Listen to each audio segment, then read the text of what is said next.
Hey everybody, it's Allie and welcome to our Y&R chat for Sunday, April 27th, 2014. It has been a busy week in our fair Genoa City. Did you guys catch the long shot, the wide shot of Genoa City at the very beginning? I want to say it was Thursday's show. It all started out with this scene of downtown Genoa City. It looked like Sim City, kind of. Like it was clearly kind of a digital creation of what Genoa City would look like, which I thought was really cool. I like that, one of the new facets of Y&R as of the last year or so is that they're trying to give us a sense of where we are, and I loved it. I thought it was great. It was this shot of downtown Genoa City. It had the Genoa City Trust and Savings building, and then there was this huge skyscraper with the Jabot logo on it. I don't know why, but I never pictured, I don't know, it's ridiculous considering how long I've watched the show and how I know that they're high up in the sky. I mean, Jack threw a chair out of that window right there one time a long time ago, but for some reason I was just like, whoa, that's Jabot? I mean, and where was Newman Enterprises? I imagine it should have been right next door to Jabot, and the two buildings should be competing for who could be the tallest. Maybe I missed Newman Enterprises, but I didn't see it. Did you guys see the NE logo on any of those buildings? I don't know. But I thought that was kind of a cool thing, and I thought that'd be a good way to start out our chat today. Now, jumping over, Ashley makes her special visit to Genoa City for Abby and Tyler's engagement party, but she really didn't stay very long. I had to laugh because Gary left a voicemail for me this week and pointed out, Ashley, love ya, but you kind of left your own daughter's engagement party to go looking for Stitch. It was very clear that Ashley had an agenda, and that agenda included a hunky doctor, apparently which she can't find in New York, as if there aren't plenty of eligible guys who wouldn't love to be dating Ashley Abbott in New York. I don't know, she wanted to maybe catch herself a hometown hero or something, but she had this beefcake on her mind, probably the only reason she came back for the engagement party anyway. She was like, forget it, this engagement party's boring, I want to go get me some Stitch.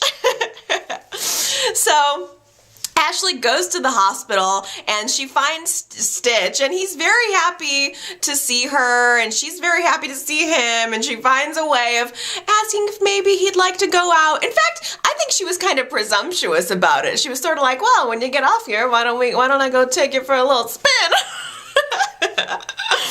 And he had to break the news to her that he already had a date tonight, to which I'm sure Ashley was a little bit disappointed for sure, and thinking, oh, well, whoever it is, I can certainly compete with it.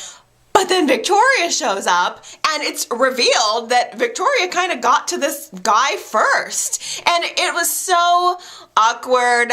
It was clear that Stitch felt a little weird about it. I think both he and Victoria already have a sense of guilt over starting this relationship. Stitch ended up kind of scooting off the scene, and Victoria and Ashley have this moment alone together where it was a little bit catty. I mean, Ashley was really judgmental toward Victoria, and Victoria was indignant in return, not going to take any crap.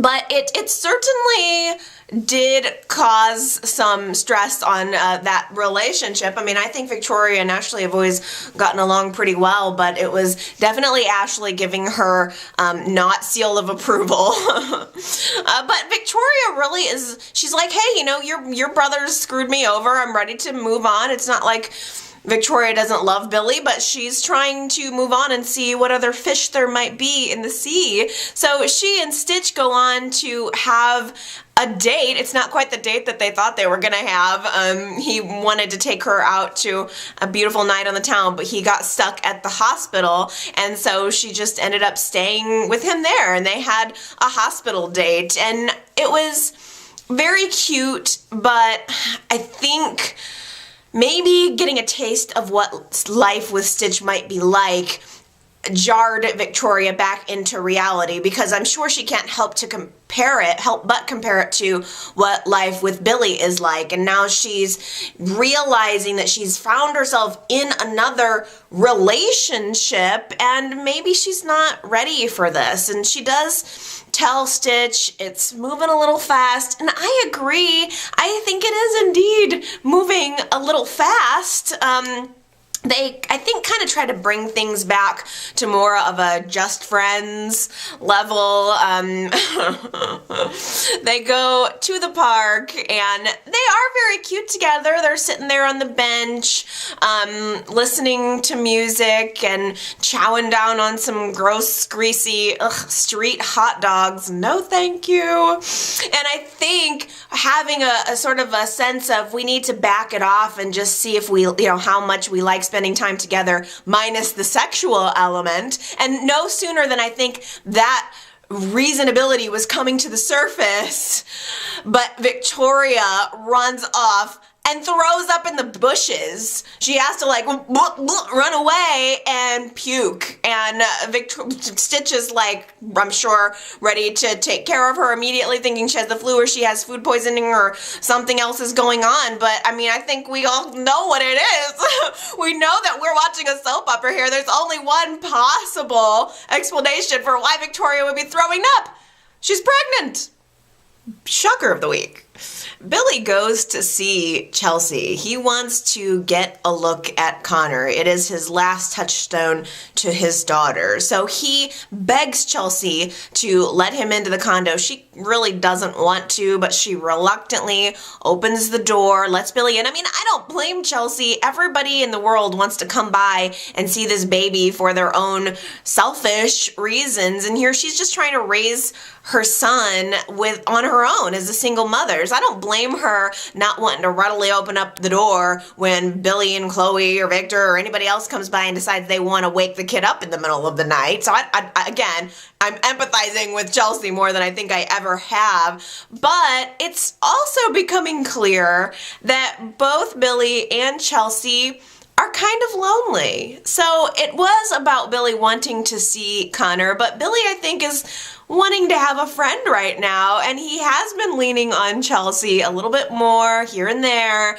They end up having a drink. I think she's taking pity on him. I don't think she necessarily wants to have anything to do with him. I think she's taking pity on him. So she invites him to stay for a drink, maybe have a pizza and a movie. And as they're watching the movie, Billy leans in and kisses her. I was so shocked. I don't know why. I have kind of thought for the last couple of weeks, yes, I know Billy and Chelsea are going to get closer and closer, but just the way he sort of just lunged on her and moved in for that kiss, it was shocking to me.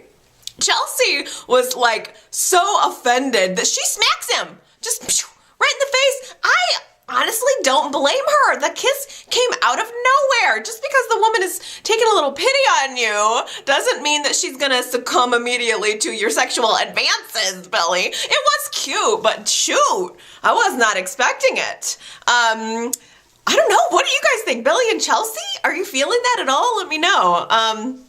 Gosh, their little romantic, in Billy's mind, and I think awkward moment in Chelsea's mind, got interrupted by the fact that Connor started getting sick.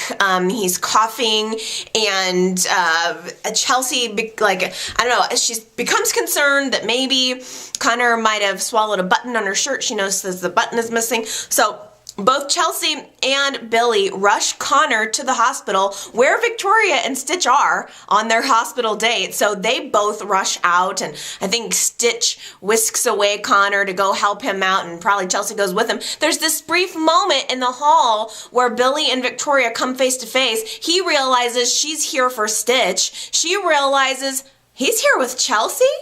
And Victoria is a little bit jealous. I loved that. That was the moment for me. I liked that even though I'm not necessarily rooting for Billy and Chelsea to get together, I liked Victoria getting a little bit paranoid because it also forces her to show her cards. She really is acting like she doesn't want Billy, but at the same time, that reaction, seeing him with Chelsea, makes her realize why is he with her? And maybe she, does want her husband back. So I kind of like Victoria not having the upper hand all the time. I like that little relationship that maybe is developing between Billy and Chelsea kind of forced Victoria into a slightly more vulnerable position. I thought it was good.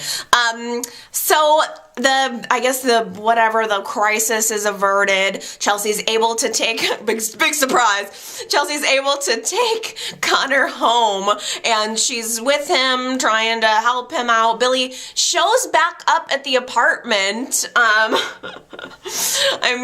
For crying out loud, I think Chelsea was really nervous to let him in. There's you can only come through this doorway if you promise that you will keep your lips to yourself this time, which I'm sure Billy's not used to. I think Billy's used to being that playboy and kind of having everybody want him. So here Chelsea's saying, look, you can come in as a friend, but keep your lips away from me. And Connor is still kind of going through this cough. I guess it was the croup or something. I'm not that familiar with what it is, but Billy has been through this. He has 3 other kids with Victoria, and so he knows that there are some things you can do at home to help it out. So Billy and Chelsea end up kind of barricading themselves in Chelsea's bathroom, which, by the way, is a new set that we've never seen before.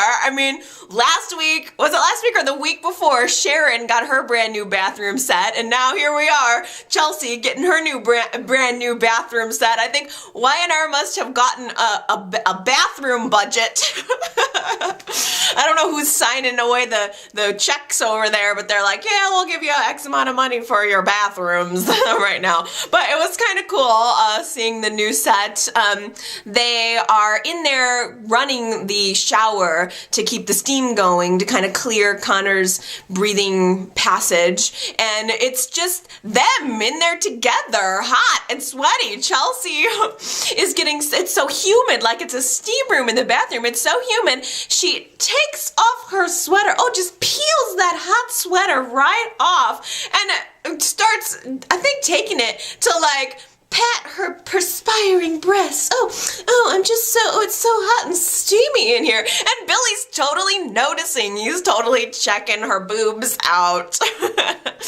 Lord, it's probably been a couple weeks since he's had sex. Surely it's time. I'm sure he's about ready to bust at the seams, literally. So here's what I think. I feel still like ultimately Billy and Victoria will get back together. I don't know why, but I think that as far as Chelsea goes, Billy and Chelsea are going to start getting close, maybe just as Adam comes back into town, maybe just as Y&R recasts that role. So I can almost see Billy and Chelsea sort of forming a bond with Connor and becoming maybe almost a tight little unit when Adam shows back on the scene. And I think, too, that as soon as Adam does get back in town, I think that it's going to become revealed that despite kind of what everybody else thinks happened to Adam, I think Billy shot him. Well, it is Easter week, and this is Billy and Chloe's first Easter without their daughter, and it is very difficult for them. I'm sure that that's why Billy was feeling extra vulnerable, and Chloe too. They both had gone to the cemetery and laid down flowers for Delia, and it's definitely not easy, and I do still appreciate that Y&R is bringing that back into the fold. I don't, you don't kill a child and then forget about it. I need them to at least remind us and have moments of remembering Delia and the special little girl that she was. Kevin is so incredibly supportive of Chloe, and I do appreciate that, and I don't think that should go unnoticed. But at the same time, I kind of am tired of him making excuses for her. I know he loves her, and I appreciate that, but I think partly him coddling her so much is what led to the fact that she just keeps getting more and more outrageous and continuing to get away with it. And I was kind of appalled this week that Kevin went to Chloe's a condo, and he was at first kind of doing it under the guise of trying to smooth the waters. He asks Chelsea, did you really mean the whole forgiveness of Chloe thing from last week after the fashion show? As if Chelsea's intentions are the ones that are in question here. It's not a question of whether Chelsea is being honest and forthright. It's a question of whether Chloe is being honest and forthright and not insane. I mean, Chelsea's not the one that caused the rift between the two business partners and friends. That was all Chloe. And I realize everything that she's been through, but it just was annoying to me that Kevin almost had this presumption of like, are you gonna hurt Chloe again? Don't lead her on if you're just gonna hurt her again. And that bothered me, and not only that, it really bothered me even more that Kevin had the nerve, after kind of like patting it, after kind of cushioning what he was about to lay down, he actually had the nerve to ask Chelsea if she would consider letting Chloe see Connor again. Hell no! Hell no! I would never let Chloe see Connor again. I mean, it was not healthy the transference that was taking place before Chloe even kidnapped Connor. The fixation that she was having, even just like assuming on any level that Connor is Delia, is unhealthy and not helpful for her. Have we learned nothing? Why, Kevin, would you continue to try to ask Chelsea to facilitate a relationship between Connor and Chloe when you know that is an unhealthy bond? So I was irritated by that.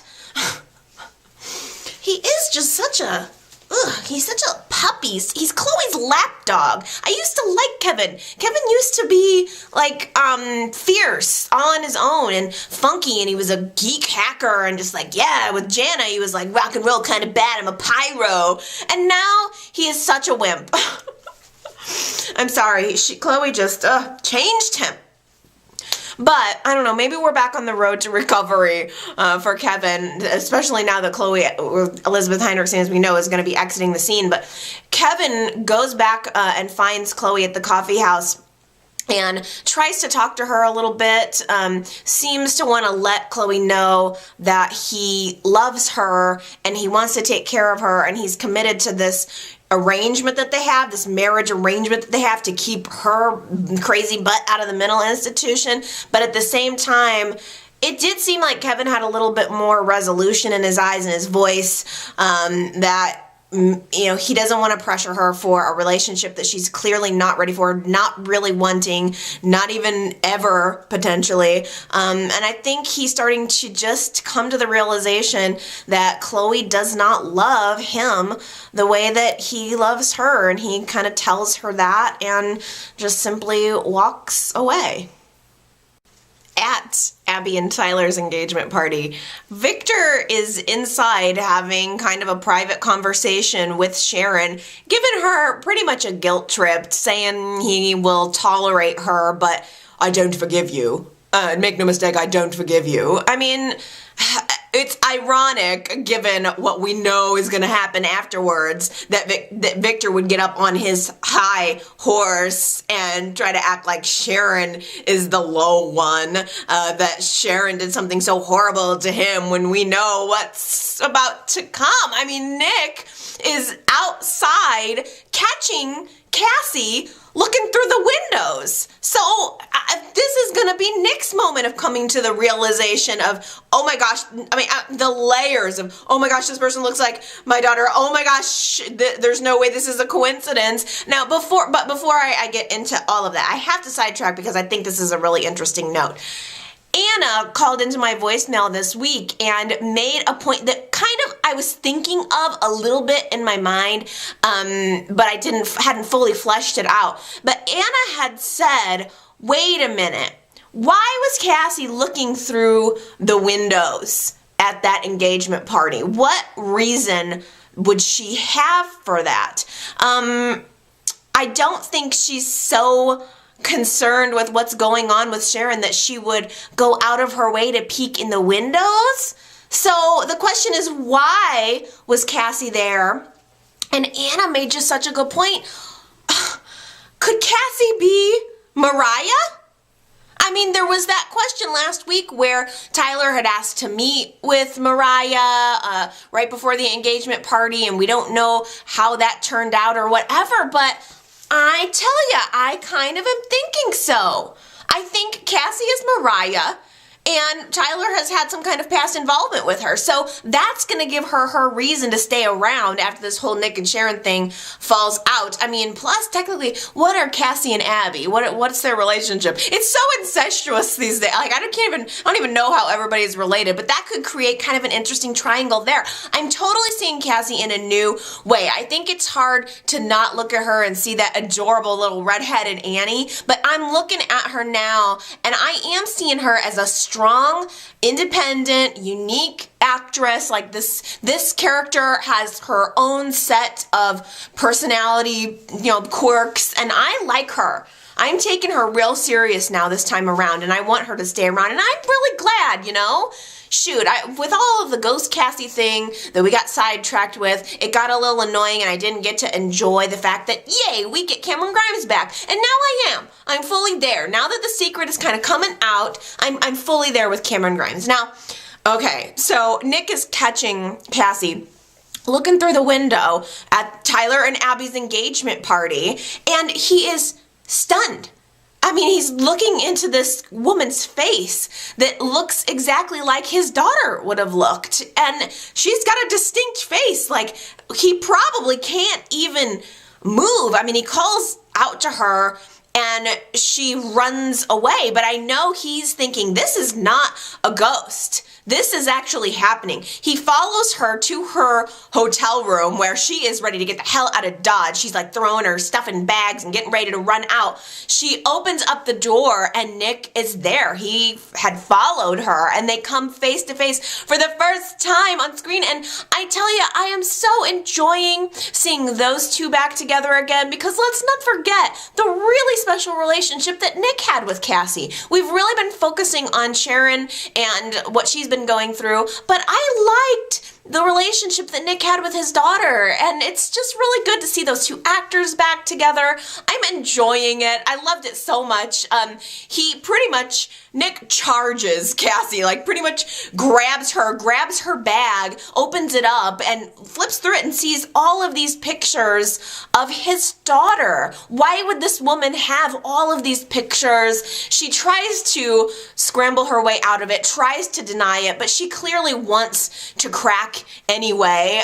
She's been feeling on the outs with Victor, and he's been kind of threatening, and she had let something out like, I can't tell you what this is all about because he would kill me. I don't know if she has a physical fear of Victor, thinking that he would actually have a hit put out on her or what, or maybe just because he's so powerful, he intimidated her so much, but she definitely didn't want to crack. But Nick starts to put the pieces together on his own. I mean, there's really only one person who could possibly be behind this, who would be paying you and who would have a motive to bring you into town to haunt Sharon, and that is Victor Newman, your father. Your father, Nick. He did this to you. Can you believe it? Can you even, I mean, oh, it is horrible. It really is. Oh, gosh. Nick ends up forcing Cassie to come back to the tack house with him and calls Sharon over. I mean, Sharon walks in the door, and after the whole shock treatment thing, she didn't really remember that she had been seeing Cassie. So now all of a sudden she's seeing Cassie, and And she's so shocked. I mean, Nick is telling her, look, this is real. This is not a ghost. This never was a ghost. This is real. I mean, well, okay, for one thing, I can think of about a million better ways to break this news to Sharon than just having her walk in the room and Cassie is there. Nick should have sat her down face to face and talked to her and told her what was about to happen to her, but that would have been way less dramatic. So instead, Sharon's just standing there like in a trance looking at Cassie. I mean, so confused, so many emotions. And Nick also calls Victor over. So Victor shows up, sees Nick, Sharon, and Cassie in the room together, and Nick just lays it all out on Victor. You did this. Not only did you pay this woman, but you showed this woman pictures of my dead daughter. You showed her how to wear her hair. Man, breaking it down into all of the details of what this deception would have taken. It is so bad. It is so unforgivable. Nick is just saying, you know, you did this to keep me away from Sharon, to ruin her and me. Look what you did to Sharon. There is just really no excuse. I can't think of a good excuse. I always try to defend Victor, but there is none. I mean, Victor tries to say, this woman's keeping a secret, and I was trying to get... I mean, his whole motive was finding out what Sharon's deep, dark secret is, and it is a pretty deep, dark secret, and it does need to come out, the paternity and Phyllis and all of that, but the Cassie thing, it's cruel. It's cruel, and at this point I can't help thinking Victor probably did take a little bit of joy in it because he hates Sharon because of what Sharon's done to him. I mean, I think there had to have been an element of, yeah, whatever, screw her. Oh, it's just so totally unflattering. Oh, Sharon is just standing there staring at Cassie. Ugh. Connor called into my voicemail and left a message, and just like feeling it the way I was feeling it, he said, you know, Sharon was just in a trance. Did you see her eyes? I mean, it was almost like she couldn't speak, couldn't move. She's just staring at this woman. I mean, not only does she look like her daughter, but it's what age her daughter would have looked. It's almost like putting us into that parallel universe, like, oh my gosh, what if Cassie would have lived? I mean, here Nick and Sharon are back together, and now there's Cassie. I love this. I asked for this like a year or two ago. I was like, just put us back together. Put us back together before Cassie's death. And YNR is doing it. Thank you. Oh gosh, Sharon is gonna have such a long way to come to get over this. I mean, she's looking at Cassie and knowing, like, she's starting to process what's happened, what Victor has done, and that this Cassie is bad, that this Cassie isn't blameless. This person participated in her haunting as well, but Sharon just looks at her and says, how can I hate someone who has my daughter's face? Ah, my heart breaking. It was so sad. Ugh, I mean, Nick wants Sharon to press charges against her, but she just won't do it. She won't do it. Oh, man. I know that Cassie participated in this, or bad Cassie. I want to know what this person's name is, because they're surely not just going to keep calling her Cassie. So I want to know what the character's name is so that I can start calling her something else. And I know that, again, she's not blameless, but Victor should have known better. Victor, this is going to take some time to get over. Everyone in the family is going to hate him.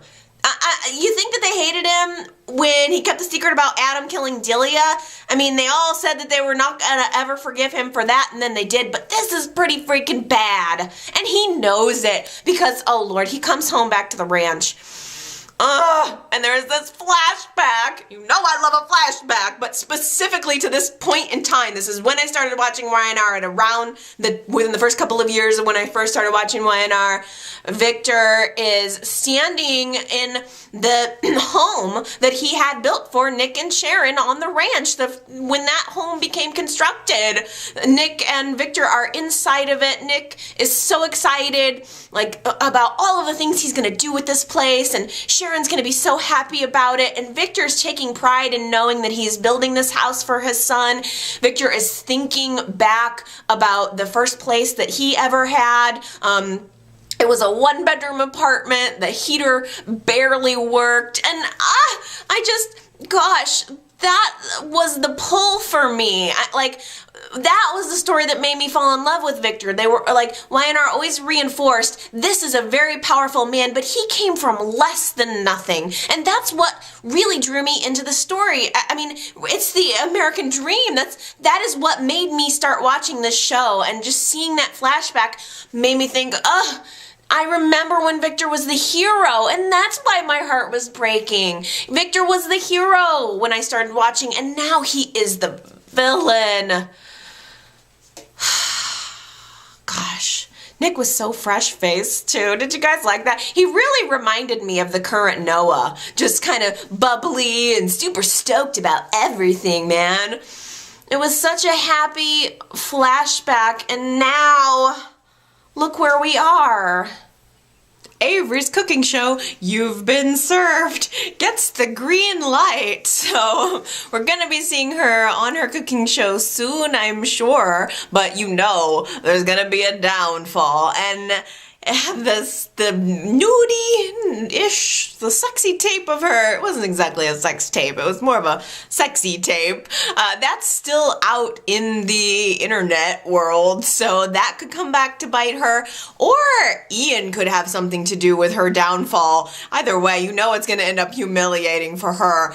Ian, oh, he is a sneaky, sneaky snake, isn't he? He's, I think, concerned about his well-being. He goes as far as to put Dylan into his will as an insurance policy. So Dylan is a major benefactor in his will. So if Dylan were to go a little crazy and decide to kill him, Dylan would look like the culprit. I mean, I don't know if that's foreshadowing. Maybe Ian will end up dead, and whether it was Dylan that actually did it or not, Dylan could be the primary suspect. I mean, for crying out loud, Paul is kind of getting up in the situation and is concerned that Dylan could act rash, that he could be dangerous. I guess, now that I think about it, Ian's probably gonna die, and there's gonna be a question of who killed him, and there's gonna be all kinds of potential people. Nikki, Summer, Dylan, and who knows, the maid will probably have done it ultimately. But,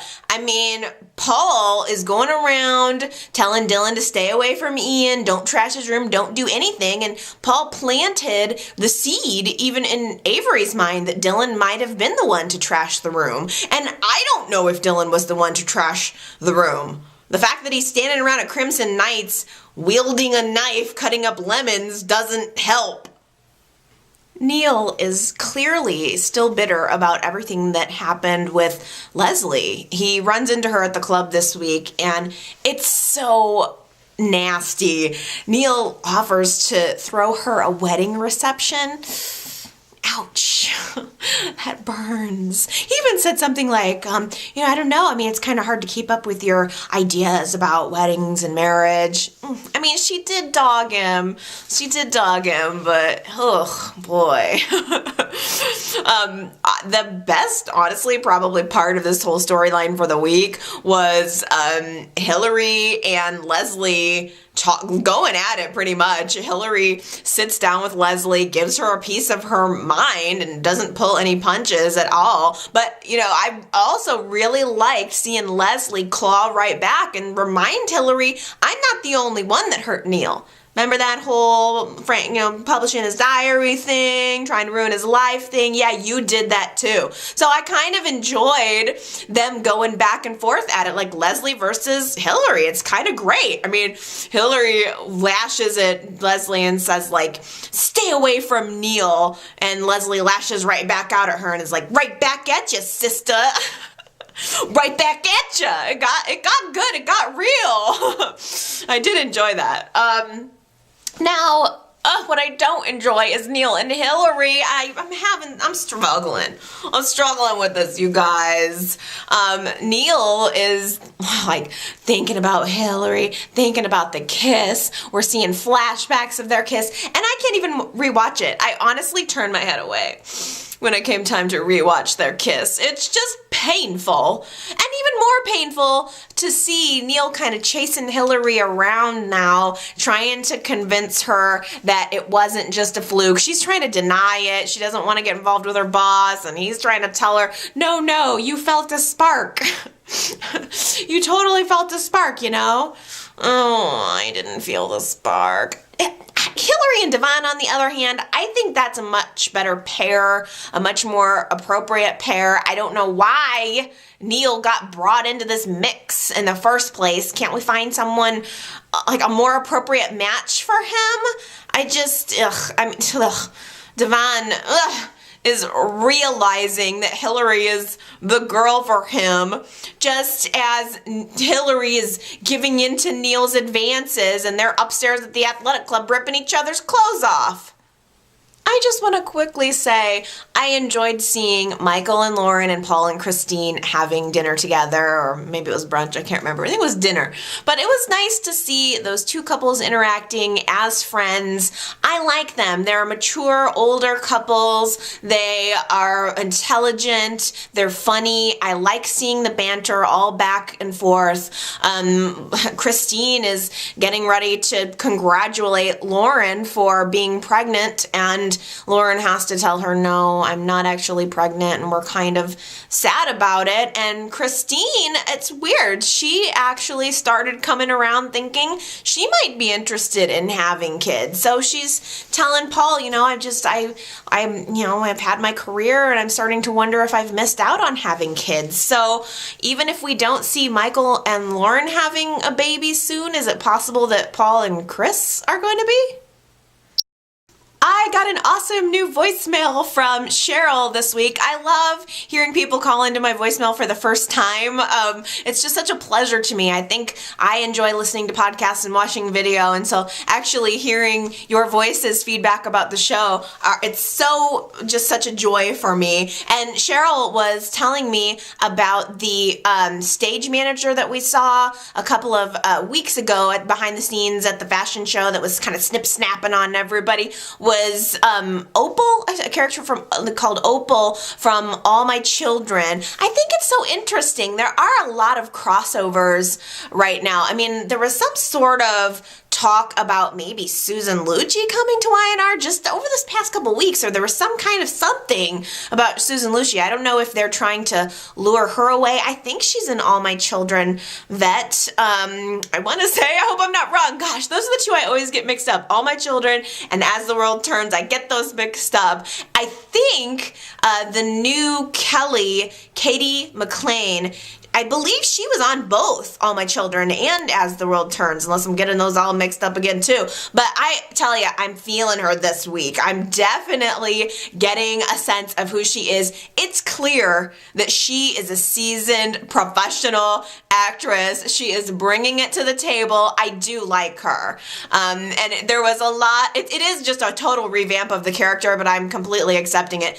Jack and Kelly are interacting more this week. There's some push and pull, a little bit, trying to deny at the beginning of the week that they were into each other, and by the end of the week they're totally into it.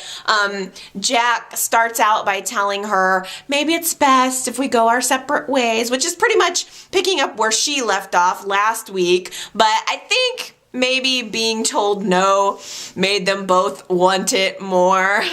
After he tells her they should probably just be friends, she ends up kind of coming to him, sitting down at his dinner table and deciding, you know what, let's have this date that we've been trying to have and have been talking about. And they end up having a perfectly lovely meal. They decide to go catch a show in the park.